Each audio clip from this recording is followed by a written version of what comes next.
Hello everyone, and welcome back to another day of Rhastakhan's Rumble card reviews. We're taking a look at day 6 and 7 today. Big shout outs to Hearthstone. It's where we're getting all that information from. If you want to see all the new cards as soon as they come out, definitely jump over to Hearthstone. Subscribe, do whatever you need to do, get the RSS feed and definitely follow them on Twitter as well. Very good Twitter account. But yeah, we're taking a look at some new cards. We're going to be trying to focus a little bit on like budget cards, but mostly just talking in general about the cards and seeing which ones we like. A lot of the cards I haven't seen before, so it'll be my first initial reaction. And I've got chat here, of course, as well. Going to be throwing some opinions at me, some hot takes. So let's get into it. Starting with Druid, as always, we've got War Druid Lottie, which is one of the new Druid legendaries. 3 mana 1/2, choose one, transform into one of 4 Lottie's dinosaur forms. So we've got the 4 dinosaur forms over here. We've got War Druid Lottie, which is Poisonous Stealth and a 1/2, which is very good. All you really want from your poisonous minions is that they have stealth and have a point of attack. We've got a 1/6 taunt for 3, so kind of like a, flexible, not as good Crypt Lord. But it's also a beast, which could be a thing. We've got a 4/2 with Rush, so that's like Druid of the Scythe for the same cost. And we've also got a spell damage one, 1/4, so like Dalaran Mage. So I think this is going back to the core idea of these Druid choose ones, which is all about flexibility. It's all about flexibility, that we can have and usually the modes for those cards are either aggressive or defensive. You look at the Druid of the Claw, which is either a 4/4 with charge or a 4/6 with taunt. It's either aggressive or defensive. You don't typically see cards where it can be proactively defensive, i.e. the big taunt, proactively aggressive with the rush, defensively I'm kind of losing myself here, but you kind of get what I'm saying, where it's like, you have more options than just the kind of 2 basic ones. Like there's a very big difference between taking the rush thing to answer a minion now versus taking the poisonous one to answer a minion later, if that makes sense. The fact that there's a spell damage one in there is also, kind of tech. You could threaten to have a huge swipe. No one wants to deal with a 5 and 2 damage swipe, for sure. So I like the flexibility. It doesn't come at a lot of cost as well, other than that this is a terrible card to pull off Oaken summons, so you couldn't play those 2 cards. Interesting that this card is not a beast on its main form, so you can't draw it with the card that we saw last time, the one that doubles its health. Oh, and also, I think I should show y'all, if you are playing this in Wild and you got Fandral out, it turns into a weird dragon demon thing. 3 mana 4/6 taunt rush poisonous stealth spell damage 1, which is pretty cool.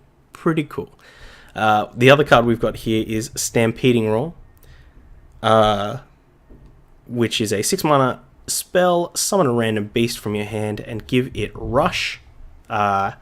So there are a lot of big beasts out there, even cards like Ultrazor and things like that. Obviously Undasta, which is definitely a chat favorite for sure. You can summon him from hand, start doing your shenanigans, get him out a bit cheaper, because he usually costs 8, right? I think this is basically just a way to cheat, similar to Eureka in Shaman, though I guess the main thing with Eureka is this card is using 2 cards kind of to deploy 1 card, so you're kind of down on card advantage, so you probably do have to do an effect like Undasta or like a big Death Rattle or something like that. You want to get value off of that, because Eureka is a card that you summon a Ysera out, and then you still have the Ysera in hand to deploy on turn 9. So I'm sure this will be a big combo card. We already saw that in the first week. There was that 2 mana spell that just summons all beasts that died this turn. So it could be some potential shenanigans on with that. I think that's the whole thing with Druid that we're seeing is like there's a bunch of the shenanigan stuff that we just have to like accept and wait and see if it's good. And then there's a bunch of the like hero attack cards, which seem a bit goofy, but we'll also have to wait and see how good they are because they're two very different archetypes. Moving on to Hunter cards. Master's Call, 3 mana. Discover a minion in your deck. If all 3 are beasts, draw them all. So this is like a heavy incentive to be full-on beast hunter. I mean, I was thinking with this card that, you know, especially just like Spell Hunter, where Spell Hunter was quite good because Spell Hunter wasn't as bad as it could have been because Hunter has so many spells that summon minions. And so you don't have to purely rely on actual spells to close out the game because you can summon a bunch of beasts. I think Master's Call will be really interesting when we have in a deck where you just have maybe a nice slimmed down list where it's just like 3 or 4 different beasts. So, you know, you could have an early game of like Diamol, Crackling Razormaw, you know, throw something else in there, and you can use Master's Call as just a nice big draw spell. Thin out your deck, make sure that you've got that higher card quality in your deck. So I can kind of vibe with it. It's also going to be a fantastic combo enabler if there is a Hunter deck that purely relies on spells and beasts as the combo. So, you know, a lot of Charged Devil's Oar shenanigans, Undasta we mentioned before, Witchwood Grizzly, these kind of things. Master's Call can be a potential way to just get all of your combo pieces in your hand at once for 3 mana as well. So it happens early in the game. Then you can spend the next couple of turns, you know, maybe playing secrets, deploying a Spellstone, transforming into Rexar, and then you can combo from there. So I think Master's Call is going to be really, really interesting. I would not be surprised if there is one very good Master's Call deck. But as far as a general card, not too great. Question here is, by discovering them all, are they taken from your deck or copied? Well, you draw them all, so they would be out of your deck. They don't create copies. At least that's what I assume. But I guess based off of the wording, if you only discovered one, like if you had non-beasts in there, it would create a copy. So that could be interesting. So now you could even just have a Master's Call deck that also has like Stitch Tracker in there. So you could like discover the Stitch Tracker, play the Stitch Tracker, use it to discover individual combo pieces in case you needed to develop a quantity of cards. The next card we have here is Blood Scalp Strategist, 3 mana 2/4. Battlecry, if you have a weapon equipped, discover a spell. Now this is very, very interesting because Candle Shot has been one of my favorite cards to play in Hunter, especially in combination with Hunter's Mark.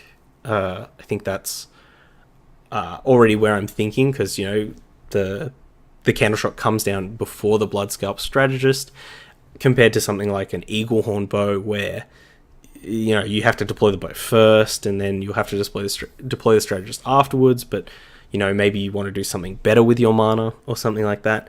That being said, discovering a spell in Hunter, a lot of your spells are secrets, so it actually kind of does synergize with Eaglehorn Bow there as well. So I wouldn't be surprised to see this card in like mid-rangey Hunter lists, where it kind of, you know, you've already got weapons in there, it's already synergizing with a lot of your cards, it's a half reasonable body, not the best body, but still pretty good. So yeah, I would not be surprised to see, for Blood Scalp Strategist to see play. Obviously with that kind of body, it's not going to be super dominant. If this was a 3 mana 3/4, oh my gosh, that would be phenomenal. We might actually have a card to really challenge the Hunter Pantheon of 3-drops of Animal Companion, Eaglehorn Bow, Unleash the Hounds, all the other very ubiquitous Hunter 3-drops. It's very good. Master's Call is one of the best cards Hunter has ever gotten. Blue Zombie, that is a big call, but I'm kind of with you on that one. Kind of feeling the master's call. Feeling the master. Call me up. This makes me wonder what the new hunter weapon could be, though. If we haven't seen the new hunter weapon, we'll look forward to checking it out. Hopefully, it's a tasty one. Alright, and especially since a lot of these spell hunter cards and like Rock Dalar is rotating out, right? That rotates out next expansion. Mage. Elemental Evocation. 0 mana. The next elemental you play this turn costs 2 less. Well, that is interesting. I mean, I've played a lot of Token Druid. Back in the day when, you were relying on you basically dumped your entire hand and you relied on cards like Jeeves and Cult Master to redraw. You played double innovate. You just were playing a very magic style deck where you just wanted to burn as much resources to put as many things into play as possible and rely on Jeeves and those card draw things to get you back into the game. So I don't know if obviously if this said your next creature costs 2 less this turn, it would be phenomenal. It would just be the second coming of innovate, essentially. But it I guess it needs to be in the right deck. Like, I don't know if you want to be elemental evocationing out that, the card we saw from the other days where the 6 mana 3/3 that deals 3 to all other minions. I don't know if you want to do that. This feels like an aggressive card. If you're putting these in a deck that's trying to control, surely you're trying to value your opponent out, and this card isn't really value. It's like tempo. It's like kind of a pure example of tempo.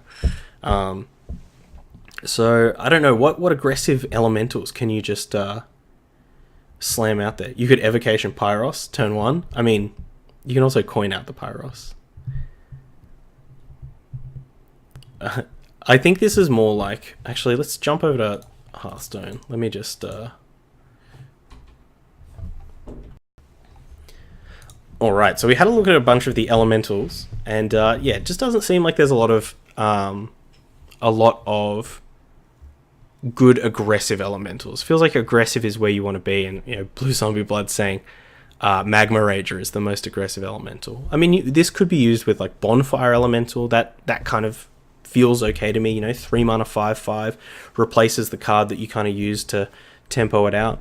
So hopefully we'll see in this expansion we'll see some more aggressive elementals, because that's, I think, where we want to be with this. Also adds another Terrible Mage spell to the random spell pool. If you have a deck with no elementals, not going to be great. Alright, next priest spell is Seance. Shoutouts to Seance Guy for all the Magic the Gatherers who know the Seance Guy. It's a 2 mana common priest spell. It says choose a minion, add a copy of it to your hand. Doesn't this spell already exist? Isn't there already like a priest spell that does exactly this from like the core set? Or was it from like Gnomes and Goblins? I swear it was. Like, oh, the other one was only opponents. Right. Did that also cost 2? I mean, that's a spell that I never saw play, right? But the fact that this allows you to potentially add copies of combo pieces to your hand, I think there's a little bit of a theme going on with Priest of like making one cost copies of things.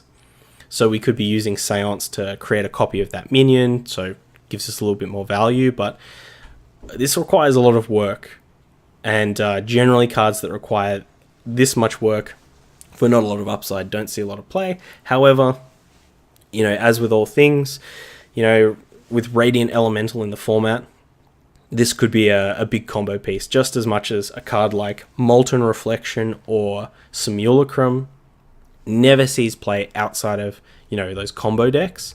I think Seance will have a place, and that will be the only place. So looking forward to seeing what Seance combos people come up with. Rogue, we got a Rogue Legendary. Ooh, This is good artwork. Nice pirate rogue thing going on here. And get behind that. Just throwing a cannonball in the air. This is a good vibe. 8 mana 6/3 is a pirate. Battlecry. Summon 3 pirates from your deck. Give them rush. Unfortunately, Bloodsail Corsair doesn't exist anymore, right? Or it's not in standard anymore. So we really don't have a lot of huge pirates. Now we do have the Cursed Castaway. That I think is the best thing we can be getting with it. That's it's from Witchwood. It's the 6 mana 5/3. Already has rush, but on Death Rattle you draw a combo card from your deck. That I think is probably the best and biggest pirate that you can be pulling. You've also got Captain Greenskin, Dread Corsair, Phantom Freebooter is just going to be a 3/3 with this. We've got South Sea Captain, Nightmare Amalgam as well. So if we think, we're going to play like a kind of mid-rangey pirate deck, this is going to be the absolute top end. If we play this, are we happy pulling out like maybe a Bloodsail Raider that doesn't have a buff, a South Sea Captain, or a Nightmare Amalgam, and a Cursed Castaway? So kind of average case scenario where we get a bit of a low-end whiff, a mid-end fine card, and one of our top end. That's pretty good. That's like, what, 6, 11, 12, 13, 14, 16 power, and 3, 6, 9, 13 toughness. That's a lot of stats. And they have rush as well. You can get Ticket Scalper off this, of course. The new pirate with Overkill to draw 2 cards, and then it gains rush. That's huge. So already Captain Hooktusk has a high potential in a pirate-based deck. I guess it's just how much opportunity cost do we have from playing a pirate deck. I'm sure. This might be one of the things where everyone day one just tries to jam Hooktusk and like a dozen pirates into the deck, and it's garbage. But then it slowly gets refined to a point where you're just playing like Hooktusk and maybe like 5 or 6 pirates. So, you have the potential to draw 4 pirates before you play Hooktusk, but, you're maximizing the value you get. Maybe you're just playing South Sea Captain, Ticket Scalper, and the Cursed Castaway as well. Like, that's a nice solid amount. Whenever you're playing Hooktusk, you're just going to get a massive board, and hopefully, if this is your top end, hopefully you can curtail that into a victory with those huge stats. So I actually really like Hooktusk. I think I really hope pirates are a thing, because I think this feels like a more fair pirate deck rather than very aggressive, kill you very quickly, people not having so much fun pirate deck. Onto Shaman. Big Bad Voodoo. 2 mana. Shaman spell. It's an epic. Give a friendly minion Death Rattle. Summon a random minion that costs 1 more. So this is kind of like Ancestral Spirit, except Big Bad Voodoo is much better on Battlecry minions. So Ancestral Spirit, which is the 2 mana Death Rattle, resummon this minion. That is better on like, your big Overload boys, on your Earth Elementals, on your Drakari Defenders, on your big giants and things like that. Whereas this, I think you want to be putting this on like any elemental that has battle cry, generally, Servant of Calamos, that kind of stuff. What else can we put it on? Something that's got a nice battle cry. Let's take a look. Shaman, battle cry, menacing Nimbus. Essentially all of these elementals that just have tasty battle cries, but low stats. Storm Chaser as well. In fact, Storm Chaser kind of fits into like the Overload Elemental Shaman anyway, so maybe this is like an additional Ancestral Spirit on top of that. And Ancestral Spirit's a card that occasionally crops up in pretty busted decks in Wild anyway, so maybe it wants a third copy, get a bit of RNG in there, try and win some extra games. But interesting. I like Big Bad Voodoo, and I think Control Shaman has been in a place sometimes where it gets to play cards like this. So I would love for this card to see play, but I wouldn't place any bets on it. Warrior. Got 2 warrior cards here, including a new legendary, Akali the Rhino. 8 mana 5/5. It is a beast. It does have Rush, and on overkill, you draw a Rush minion from your deck and give it +5/+5. So, great thing about Warrior is we have the Bellringer. What is it? Town Crier. The 1 mana 1/2 that draws a Rush minion. So, you've already got a kind of like a Rush package that you could play, where you've got, maybe some of the Worgens, but then like also Ziliax, Akali, things like that. I guess my big issue is 8 mana for a 5/5 isn't great, especially when you get to that much mana, you could be playing Lich Kings and Groms and things like that. Drawing a Rush minion from your how often are you going to be overkilling something at 8 mana? And when you do, are you going to have Rush minions left in your deck? Is giving the Rush minions +5/+5 any good? Well, yes, if it's a mid-range deck and, you can transition from your Worgens being 3 mana 3/3s to being 3 mana 8/8s. It's a lot more relevant once we're in the later stages of the game. So, Akali's an interesting one. Really, really interesting one. I guess my only concern is that if you're playing a mid-range deck, what decks are you going late against? And is this good? To be seen, to be determined. But I like the idea behind it, and I hope that it sees play in, with a little bit of a Rush package, like with those Town Criers, a couple of Worgen, Ziliax, Akali. Put it in the oven. Alright, the other card, Emberscale Drake. It's a 5 mana 5/5 dragon, so we're already good. Battlecry. If you're holding a dragon, gain 5 armor. That's pretty boring. It's kind of like, isn't there a 6 mana 5/5 that you always gain the 5 armor? Or there was the Cthulhu card that was like a 6 mana. Was that a 6/5? But if your Cthulhu had 10 power, you gain 10 armor. So kind of another one of these things. 5 mana 5/5 is just good stats. Good spot in the curve. The 5 armor maybe lends itself more towards a controlling deck than an aggressive or mid-range deck. But it could also be great in mid-range as like a way to hedge against aggressive decks. Gaining 5 life is huge. Getting a big body is nice. And it helps turn on our other dragon synergies, like the main one that we saw the other day, which was the big 6 mana 6/4 that deals 6 or 7, or it's a 7 mana 7/4 that deals 7, 5, does something.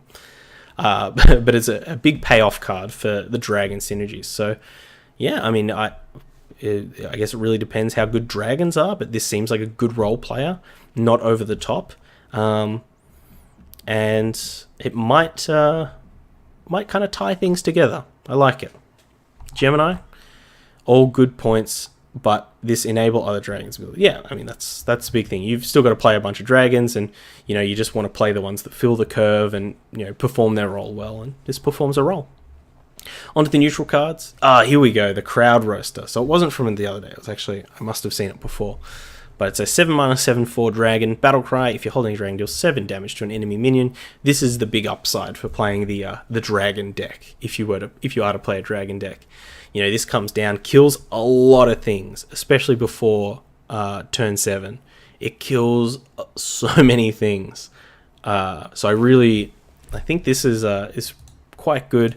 The other good thing is if it comes down and kills something, hopefully it's going to be killing something that could trade into it, which is then going to allow you to use this very top-heavy body to trade up into something, or trade on an even mana level. So, it just kind of smells like a big old 2-for-1, and we love 2-for-1s. So, Emberscale Drake, Crowd Roaster, keep you alive, help you take down things.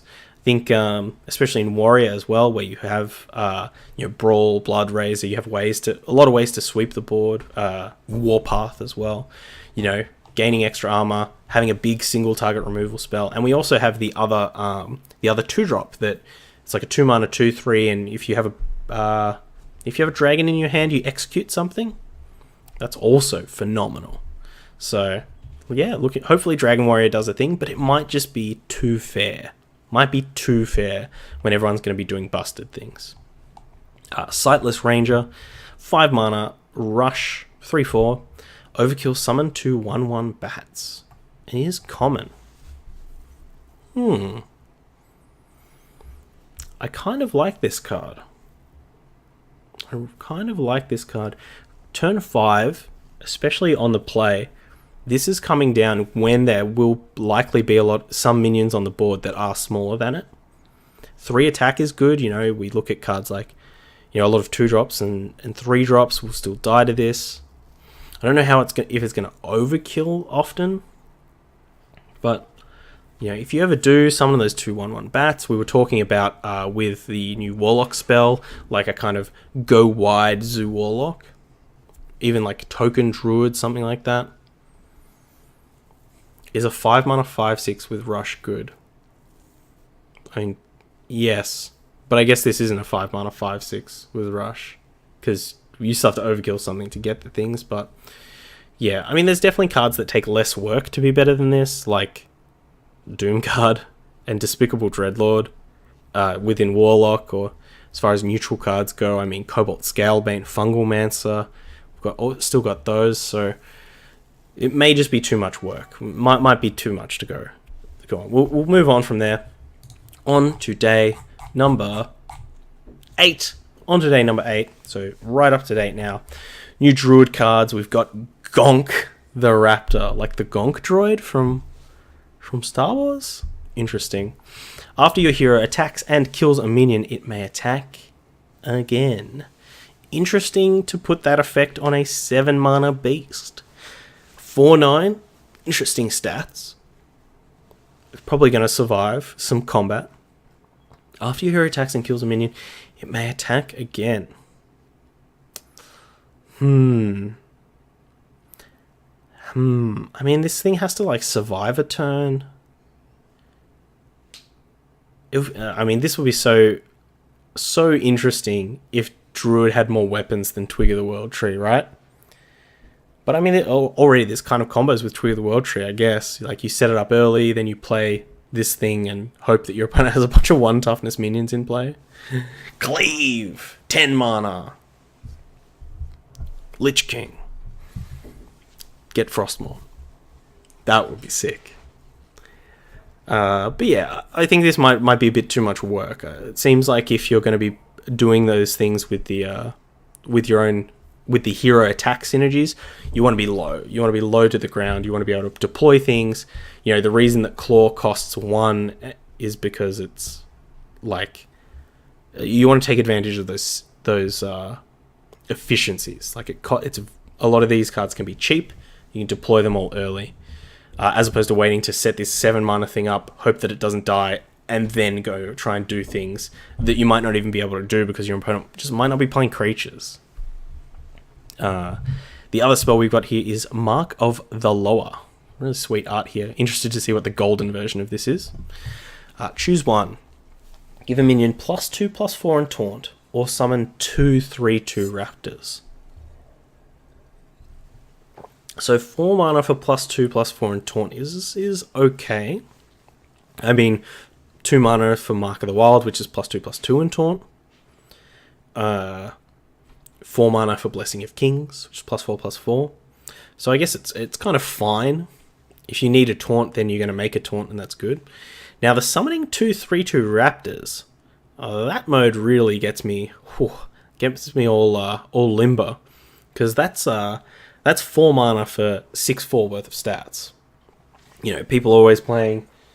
Saronite Chain Gang is one of the most ubiquitous cards that's out at the moment. Massive play rates, because look, you get quite a lot of stats for your investment.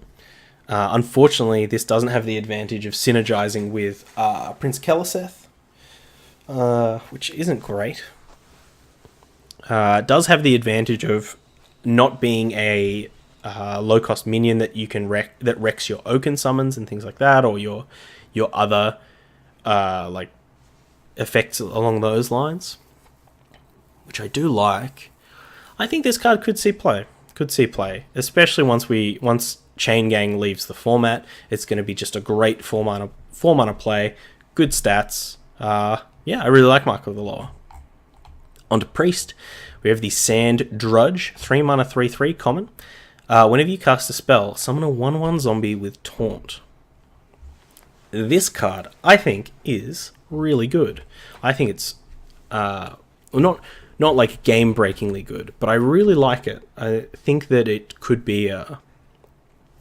actually be a card that really lets you steal games. You know, if your opponent's kind of developing a smallish board, maybe they're more of a mid-range deck. They're not like, you know, an aggressive rogue or something like that. You know, if you go Sand Drudge into Power Word Shield, and they have to kill the Taunt, they don't have an answer for the Sand Drudge. They kill the Taunt. Next turn, if you cast 1 or 2 spells, as long as you can always protect the Sand Drudge, it can just make life very, very hard. I mean, you know, if you've ever had to come up against Hogger in Arena or something like that, you know exactly what it's like, where it's just like, oh, I can just never kill this guy. And Hogger is a 6-mana 4/4. This is a 3-mana 3/3. So much better statted. Gemini, maybe a token Priest start?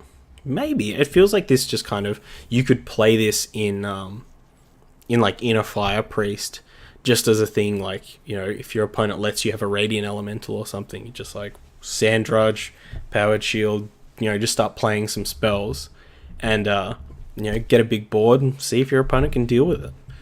I like this card. I really like this card. And hopefully this helps Shadow Ascendant see more play. Because I think Sand Drudge and Shadow Ascendant kind of, you can kind of feel the synergies. Feel that little bit of synergy. Alright, the other card we have here is Regenerate, 0 mana, restore 3 health. Yeah, no bueno.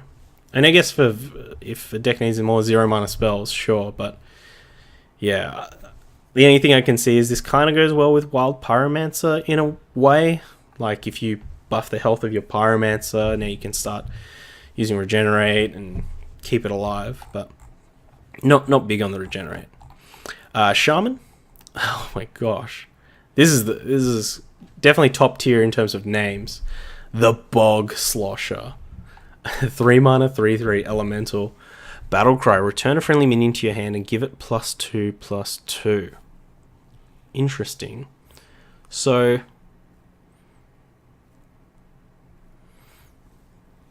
in the worst case scenario, I mean, you have nothing and it's a 3-mana 3/3, which is fine. But, like, you know, you could have like a totem out. You know, return the totem. Now it's like a 3/3 or a 2/4. You can just deploy it again pretty cheap, which is not bad. Not bad. The spell helps their weapon. Oh, Regenerate helps the priest weapon. It's fair enough. But yeah, Bog Slosher. This is also like returning a friendly minion to your hand. Could go with like Shudderwalk effects. I don't think the Shudderwalk can get returned to your hand while its battle cry is going off, or if it can, it probably stops its battle cry. I'd have to check that interaction, but I mean, it's an elemental. It's a 3-drop. There are often times where you want to return your elementals to your hand to get their battle cry off again. You know, even returning a Firefly or a Flame Elemental. Bog Slosher can help break Keleseth. Yeah, there you go. Turn 2 Keleseth, turn 3 Bog Slosher. Opponent concedes. That's fair enough.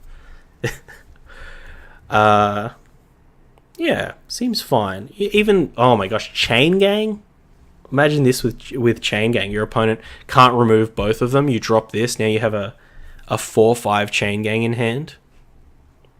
Ridiculous. Ridiculous. I think Bog Slosher could see some play. The problem is, like we've talked about with a couple of other things, seems a bit fair.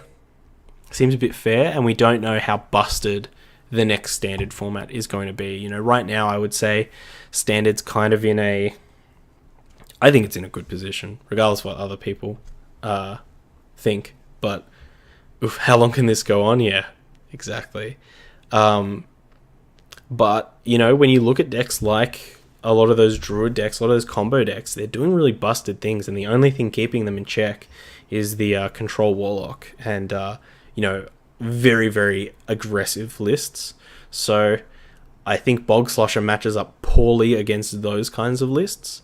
So hopefully there will be other decks in the format to keep those lists in check. Neutrals. We got a bunch of neutrals here. We got The Undertaker, which is, I love, because you know me, big wrestling fan over here. Let's get this boy over here. So 8 mana, 8/5. Battlecry, gain the death rattle effects of 3 friendly minions that died this game. So obviously there are extremely high impact death rattles like Katharina Winterwisp or Possessed Lackey, things like that. Hadronox has been pointed out that, you know, this is essentially gives that deck 2 Hadronai, which is very good. And that deck already had 3 of them with the Witching Hour. I also kind of like this with the Paladin, Immortal Prelate.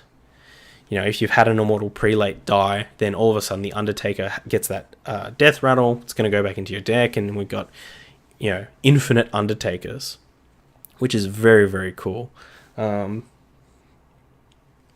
in Paladin, I guess you've got Spike Ridge Steed going on as well, so it could be pretty interesting. I think we'll see a lot of kind of controlling decks trying to use Undertaker as like a way to go way over the top of other controlling decks, you know. And it definitely has one of the coolest, like, definitely has cool artwork, definitely has cool effect, all around amazing card. Hopefully it sees some play, and hopefully we open one. Hopefully we open a gold one. So I want to hopefully the main thing, the most important thing is you better have some very Undertaker, WWE Undertaker themed entrance music or something like that. That would be like a gong or something. It would be awesome. This is a Pally card. Tyrion, Mech Egg, yeah. Get the Tyrion sword, get the 8/8 Devil's Oar.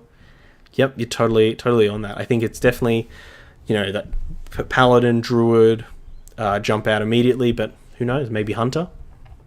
Get some more rattles going on. All right, what else we got? Well, Line Cracker. Line Cracker is loading. That's very strange. Okay, why are you over here? There we go. Line Clacker is a 7 mana 5/10.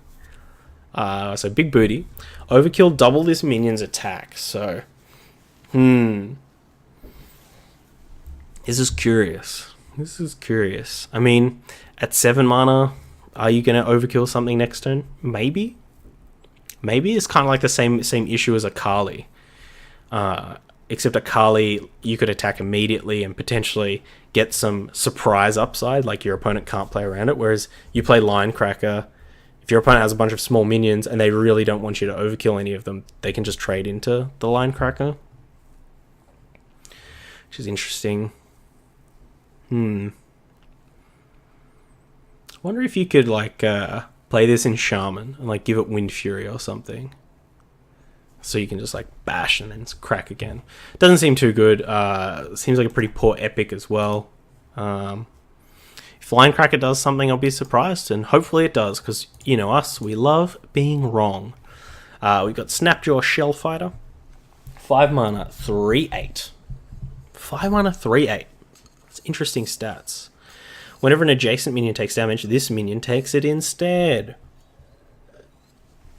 So this is a Shadow Self. This kind of effect has been in other games before. A bit of a weird taunt. Actually protects your taunts in a way. You can put it between, you know, right next to a taunt, and it's gonna absorb that damage. Potential way to avoid board clears in an aggressive deck. Though I would say that a Fungalmancer would probably perform the same job quite admirably. Line Cracker plus Boomship. Yeah, Boomship's good. Give it rush.